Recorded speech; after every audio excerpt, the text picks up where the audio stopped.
Hello friends, જય શ્રી કૃષ્ણ।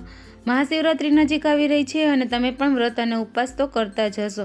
તો શું તમે ક્યારેય આ સકરિયા અને સાબુદાણાની ખીર ટ્રાય કરી છે?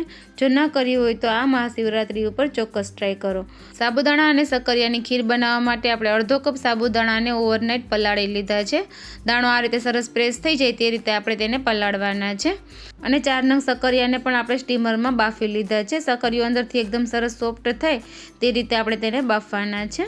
તો હવે આપણે સાબુદાણાને પલાળી તો લીધા છે, પણ તેને કૂક પણ કરવા જરૂરી છે। તો આપણે એક કઢાઈમાં 2 કપ દૂધ લઈ લઈશું અને તેમાં આપણે સોક કરેલા સાબુદાણા એડ કરી દઈશું અને ગેસની મીડિયમ ફ્લેમ રાખીને આપણે દૂધને થોડું ઉકળવા દેવાનું છે।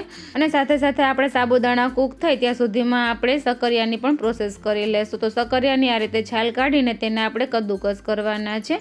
તો આ રીતે આપણે ઝીણું ગ્રેટર લીધું છે અને તેનાથી આપણે બધા સકરિયાને આપણે આ રીતે છીણી લઈશું। આ રીતે ગ્રેટ કરવાથી આપણે સકરિયાનો માવો એકદમ સ્મૂથ તૈયાર થશે અને તેને ખીરમાં એડ કરવાથી ખીર પણ આપણી સરસ ક્રીમી તૈયાર થશે। તો આ રીતે આપણે બધા સકરિયાને કદ્દુકસ કરી લેવાના છે। હવે આપણે સાબુદાણાને કૂક કરવા રાખ્યા હતા તે પણ ચેક કરી લેશું। તો દૂધ થોડું ઉકળતા સાબુદાણા બધા ઉપર તરવા લાગ્યા છે, તમે જોઈ શકો છો। તો સાબુદાણા આપણે ચમચીમાં લઈને જોઈએ તો સાબુદાણા હજી થોડા સફેદ જ છે। આ સાબુદાણા ટ્રાન્સપરન્ટ થાય ત્યાં સુધી તેને આપણે હજુ પણ થોડા કૂક કરવાના છે। તો 5 થી 10 મિનિટ પછી તમે જોઈ શકો છો હવે આપણા સાબુદાણા એકદમ સરસ ટ્રાન્સપરન્ટ થઈ ગયા છે। તો આપણા સાબુદાણા બરાબર કૂક થઈ ગયા છે। આ સમયે તેમાં આપણે ખાંડ એડ કરશું। તો અત્યારે મેં પોણો કપ ખાંડ એડ કરી છે, તમે તમારા ટેસ્ટ પ્રમાણે ખાંડ એડ કરી શકો છો। અને તેને પણ આપણે ખીર સાથે સારી રીતે મિક્સ કરી દઈશું અને સાથે સાથે આપણે ગ્રેટ કરેલા સકરિયા પણ એડ કરી દઈશું અને સકરિયાના માવાને આપણે દૂધ અને સાબુદાણા સાથે એકદમ સારી રીતે મિક્સ કરી દઈશું। તો લમ્સ ન રહે તે રીતે આપણે સારી રીતે મિક્સ કરવાનું છે। હવે આ ખીરમાં એક બોઇલ આવે ત્યાં સુધી તેને આપણે થવા દેવાનું છે, તેને આપણે વધારે કૂક નથી કરવાની। આપણા સકરિયા પણ ઓલરેડી કૂક થયેલા છે અને સાબુદાણા પણ સારી રીતે કૂક થઈ ગયા છે। એક બોઇલ આવી ગયો છે અને આપણે જોતાં જ મોઢામાં પાણી આવી જાય તેવી એકદમ સરસ ક્રીમી અને ડિલિશિયસ ખીર તૈયાર છે।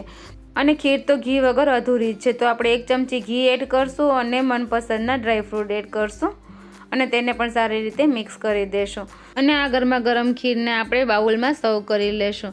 તો ફ્રેન્ડ્સ, તમને આ વ્રત કે ઉપવાસમાં ખાઈ શકાય તેવી એકદમ સરસ ફરાળી સાબુદાણા અને સકરિયાની ખીરની રેસીપી સારી લાગી હોય તો એકવાર ચોક્કસથી ટ્રાય કરજો અને તમારા અનુભવ મને કોમેન્ટ બોક્સમાં જરૂરથી શેર કરજો। અને હજુ સુધી ચેનલને સબસ્ક્રાઈબ ના કરી હોય તો ચેનલને સબસ્ક્રાઈબ કરજો અને બાજુમાં બેલ આઇકન પ્રેસ કરજો, જેથી મારા આવતા વિડીયોની નોટિફિકેશન તમને સૌથી પહેલાં મળે। બાય બાય ફ્રેન્ડ્સ, ફરી મળીશું એક નવી રેસીપી સાથે। Thank you for watching. તો ફ્રેન્ડ્સ, તમને મારી રેસીપીઓ પસંદ આવતી હોય તો વિડીયોને લાઇક કરજો, શેર કરજો અને સબસ્ક્રાઈબ કરજો અને બાજુમાં બેલ આઇકનને પ્રેસ કરજો, જેથી મારા આવતા વિડીયોની નોટિફિકેશન તમને સૌથી પહેલાં મળે। Bye bye friends.